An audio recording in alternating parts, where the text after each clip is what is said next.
Guys and again welcome back. इस new part को बिना देरी के स्टार्ट करते हैं।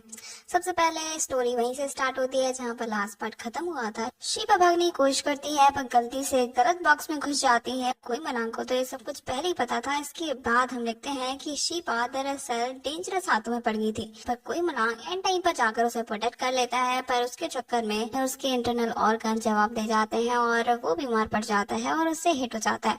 शिपा उसके लिए थोड़ी सी परेशान होती है, पर यहाँ पर हम पीस सिटी के एल्डर्स को देखते हैं।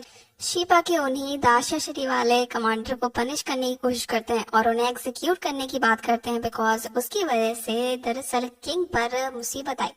यहाँ पर हम शिपा को देखते हैं जो कि इन्हें रोकने की कोशिश करती है। यहाँ पर कोई मलांग भी आ जाता है। एल्डर्स के पास भले ही किंग जितनी पावर नहीं रहती, बट उनके डिसीजन को किंग भी रिस्पेक्ट करते हैं, इसीलिए कोई मलांग कुछ कह पाता उससे पहले ही शिपा अपने खतरनाक आइडिया के साथ सामने आ जाती है। इसके बाद ऐसे प्रेटेंड करने लगती है कि उसे वॉमिटिंग हो रही है और देखते देखते लोग समझ जाते हैं कि क्या योर हाईनेस प्रेग्नेंट है। तभी शिपा कह देती है कि एग्जैक्टली टू द पॉइंट मैं प्रेग्नेंट हूँ। इसके बाद सभी लोग इस खुशी में लग जाते हैं कि हमारा नया वारिस आने वाला है और इसके बाद शिपा की उस सारी गलतियां हैं वो माफ कर दी जाती है और साथ में उसके कमांडर को मौत की सजा नहीं दी जाती है, बस जेल में बंद किया जाता है। उसके बाद कोई मलांग और शिपा एग्रीमेंट पर एग्री करते हैं कि हम दोनों एक दूसरे की हेल्प करेंगे। शिपा को अपने लोगों को वापस सुरक्षित दाशा सिटी में भेजना है और इसके बाद कोई मलांग भी शिपा के उस छूट में साथ देता है कि अगर इस छूट की वजह से उसके लोग प्रोटेक्ट हो रहे हैं तो यही करते हैं। शिपा कह देती है कि ठीक है। उसके बाद वो 3 महीनों तक इस पीस सिटी में रुकने का डिसाइड करती है। इसके बाद वो कमांडर को जगह बताती है जो कि इससे बिल्कुल भी खुश नहीं थे कि उनकी प्रिंसेस यहाँ पर फंस गई है। शिपा उन्हें दरअसल सी में मतलब लिंगशा के बारे में बताती है कि लिंगशा ने उसका बहुत ही ख्याल रखा है और उसका साथ दिया है। तभी यहाँ पर कमांडर बताते हैं कि जी में वो तो दरअसल स्टार्टिंग से ही दाशिया में है, वो कभी यहाँ पर आया ही नहीं। तभी शिवा को पता चल जाता है कि ली शोंग जी में ही नहीं है, वो कोई और ही है। इसके बाद ली शोंग को इस बात के लिए अप्रोच करती है। ली शोंग के पास कोई जवाब नहीं रहता बिकॉज अब वो कहे भी क्या। शिवा उसे दरअसल ट्रेटर समझती है कि कोई मलांग ने उस पर नजर रखने के लिए ली शोंग को भेजा था। ली शोंग उसे सॉरी बोलने की कोशिश करता है बिकॉज वो 2 तरह से शिपा को हर्ट करा था, पर at the same time Shifa गुस्सा होना भी डिजर्व नहीं करती बिकॉज वो भी तो कितने सारे झूठ बोल चुकी है जिनकी कोई सीमा नहीं है और वो एक के ऊपर एक झूठ चिपकाती जाती है और उसके बाद सब कुछ भूल जाती है और बेचारे लीशों को ब्लेम कर रही है। It's not fair. एल्डर्स को देखते हैं जो कि दरअसल शिपा की प्रेगनेंसी के लिए बहुत ही ज्यादा सेंसिटिव थे। इसके बाद शिपा और भी झूठ बोलती है और कहती है जो ग्रैंड चाइल्ड होने वाला है वो सेंचुरीज में एक ही बार होता है, मतलब वो आपके पीस क्लैन का सितारा है, वो आपके क्लैन को ऊंचाइयों तक ले जाएगा। इसके बाद वो खुश जाते हैं और 3 दिनों के अंदर शिपा और कोई मलांग की शादी तय कर देते हैं। शिपा मना करती है कि जल्दी क्या है। मुहान को देखते हैं जो कि परेशान हो रहा होता है कि अब मैं क्या करूं बिकॉज उसके हाथ में कुछ भी नहीं था। उसे उसका सर्वेंट आकर बताता है कि 3 दिनों के अंदर शादी होने वाली है और सिर्फ मुहान को इन्विटेशन नहीं दिया गया। यहाँ पे मुहान परेशान होता है और कहता है कि मुझे इन्विटेशन क्यों नहीं दिया गया। इसके बाद वो और ज्यादा गुस्सा हो जाता है कि आखिर उसके ब्रदर की हिम्मत कैसे हुई, आखिर है क्या उस शिपा में। क्योंकि शिपा और शिपा कभी मुझ पर भी ध्यान दिया होता तो आज हम दोनों इतने बुरे टर्म्स में नहीं होते। इसी बातों से सुनकर ऐसा लग रहा है कि शायद उसे कोई मलांग की प्रॉपर अटेंशन नहीं मिली। अगर उसे अटेंशन मिलती, कोई मलांग उसे अच्छे से ट्रेन करता तो शायद वो गलत रास्तों पर नहीं जाता। Also because of his inferiority complex. अब वो क्या ही करे, उसे बस यही करना होता है कि बस कोई मलांग को किसी तरह से वो एम्बैरेस कर ले। शादी की तैयारियां बड़े जोरों शोरों से होने लगती हैं। शिपा भी लीशोंग से बात नहीं करती लेकिन फिर भी उसके लिए थोड़ा सा सैड होती है। मुहान को देखते हैं जो कि शिपा को दरअसल अप्रोच करता है कि वो कोई मलांग से शादी ना करे। उस बंदे में ऐसा है क्या। शिपा कह देती है कि देखो वैसे तुम्हारी खुद तो कोई इज्जत है नहीं इस महल में, ऊपर से तुम मुझे सजेस्ट करने की कोशिश कर रहे हो जब तुम्हारा एक पैर कब्र में वैसे ही लटका हुआ है। तुमने और कुछ चाल चली तो कोई मलांग तुम्हें उठाकर उसी कब्र में फेंक देगा, इसलिए जस्ट शट आप अपने रास्ते जाओ यार।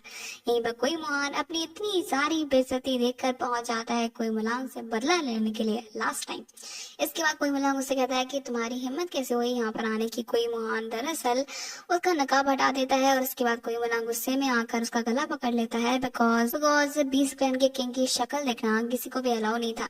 इसके बाद कोई मुहान उसे देखकर समझ जाता है कि ये तो ली शोंग है। लेकिन फिर भी कोई मलांग उसे मारता नहीं है, उसे जिंदा छोड़ देता है। जब कोई महान उसे बहुत ही ज्यादा प्रे करता है कि वो किसी से कुछ भी नहीं कहेगा, बस प्लीज उसकी लाइफ स्पेयर कर दीजिए। कोई मलांग उसकी जान तो छोड़ देता है, पर उसे वार्न भी करता है कि अगर उसने किसी को बताया और अगली बार ऐसी गलती हुई, so be prepared because next time तुम्हारी आंखें सीधी हेवन में खुलेंगी। सॉरी, तुम्हें तो हेवन मिलने वाला ही नहीं है, सो गो टू हेल। मोहन तो वैसे ही परेशान था कि अब वो क्या करे, उसकी जिंदगी तो वैसे ही बर्बाद चल रही है, ऊपर से उसका कोई भी लिहाज नहीं करता, सभी लोग उसे ऐसे ट्रीट करते हैं कि बंदा इनविजिबल है। इसके बाद अपने सर्वेंट से कहता है कि बस मुझे यहाँ से कहीं दूर जाना है। उसका सर्वेंट दरअसल रेड फैमिली से बिलोंग करता है, और उसके बाद वो रातों रात एक गड्ढा खोद देता है जो कि महल के बाहर निकलता है, और कहता है कि माय लॉर्ड, आप यहाँ से घुसकर बाहर निकल सकते हैं। और यहाँ पर कोई मुहान दरअसल उसमें घुसकर बाहर भी निकल जाता है, पर बाहर जाकर वो जाएगा भी कहाँ पर, उसके ऐशो आराम तो महल में ही होने वाला है। मुहान इस बात से भी गुस्सा होता है बिकॉज उसे इनविटेशन नहीं मिला, और जब उसने जबरदस्ती शादी में जाने की कोशिश की तो उसे एल्डर्स ने मना कर दिया कि नहीं नहीं, वो उसे अटेंड नहीं कर सकता, बिकॉज उन्हें बताया कि कोई मुहान पक्का कोई ना कोई गड़बड़ तो करेगा ही। दरअसल दाशा सिटी वाले उस कमांडर को पकड़ते हैं, जिनसे वो कहते हैं कि तुम चाहते हो कि तुम्हारी प्रिंसेस की शादी उस पीस क्लैन के वॉल्व से हो जाए, तुम नहीं चाहते ना, ये प्लीज मेरी हेल्प करो। ये बस शीपा और कोई मलांग की शादी स्टार्ट होती है, और ट्रेडिशन के हिसाब से लोग आगे प्रोसीड करते हैं। बट कबाब में एक बहुत ही बड़ी हड्डी कोई मुहान यहाँ पर भी आ जाता है, और यहाँ पर हम कमांडर को देखते हैं जो कि बहुत ही जल्दी मैनिपुलेट हो जाते हैं, और दरअसल कोई मुहान के गले पर चाकू रखकर बोलते हैं कि मैं इसे मार दूंगा, और उससे पहले मेरी प्रिंसेस को मुझे वापस कर दो।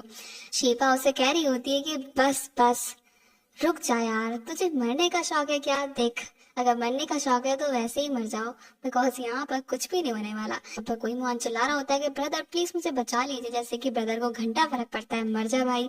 लेकिन हम देखते हैं कोई मुहान उस चाकू को पकड़ता है, और दरअसल कोई मिलाकर नकाब उतारने की कोशिश करता है, पर सरप्राइजिंगली कोई मिलान को आइडिया पहले आ चुका था कि कोई मुहान कुछ ना कुछ रायता तो फैलाएगा। इसके बाद हम देखते हैं कि वो ल्यूजन था। ल्यूजन सभी से सॉरी बोलता है बिकॉज ऑफ इनकन्वीनियंस, और फिर से कोई मुहान को पनिशमेंट मिलती है। कोई मुहान की पनिशमेंट तो कभी खत्म होने वाली नहीं है। उसके बाद ऐसे रिचुअल्स इन दोनों की शादी होती है, और वेडिंग नाइट में ये दोनों अपने अपने रूम में नहीं, एक साथ एक ही रूम में जाते हैं। यहाँ पर शीपा उसे अपने करीब तो आने देती नहीं है, और कोई मलांग भी उसे इंसिस्ट नहीं करता। ऐसे एग्रीमेंट इन दोनों ने 3 महीने साथ रहने का सोचा है, और कोई मलांग ने भी खुद से वादा किया था कि अगर 3 महीनों के अंदर शीपा उसके साथ ट्रूली फॉल इन लव नहीं हुई तो शीपा को जाने देगा। All holy pearl, forget about it, कोई जरूरत नहीं है। उसके बाद भले ही लव नहीं, लेकिन दोनों में थोड़ी बहुत अच्छी फ्रेंडशिप तो हो गई थी, और लव की शुरुआत तो फ्रेंडशिप से ही होती है। कोई मलांग को ये सब कुछ रोमांस नोवेल से पता था। इसके बाद और भी अच्छे तरीके से ट्रीट करता है। ये दोनों रात में मूनलाइट देखते हुए अपनी टी एंजॉय कर रहे थे। यहीं पर हम लियू जोन और होंगशू को देखते हैं, जो कि इन दोनों को देख रहे थे। तभी होंगशू इन पर कमेंट करती है कि ये सब कुछ कितना रोमांटिक है, आई होप मैं भी ऐसा कर सकूं इन फ्यूचर। ल्यूजन उसके तरफ देखता है, तभी होंगशू कहती है कि मैंने ये नहीं बोला कि हम दोनों करेंगे, वैसे कर भी सकते हैं। इसके बाद वहां से भाग जाती है। यहाँ पे ल्यूजन भी ब्लश कर रहा होता है कि हाँ हो सकता है, बिकॉज वो भी होंगशू को पसंद करता है। उसके बाद शीपा वॉलीबॉल खेलने के लिए इंसिस्ट करती है, और मिस्टर वॉल उसे मना नहीं कर पाते। आफ्टर दैट हम देखते हैं जब बीस्ट क्लैन और दाशा सिटी के बीच में स्टार्ट हो जाता है। सो ये देखने के लिए आपको नेक्स्ट पार्ट देखना पड़ेगा, और उसके लिए थोड़ा वेट करना पड़ेगा। सो मिलते हैं नेक्स्ट पार्ट के साथ। Thank you so much guys for watching.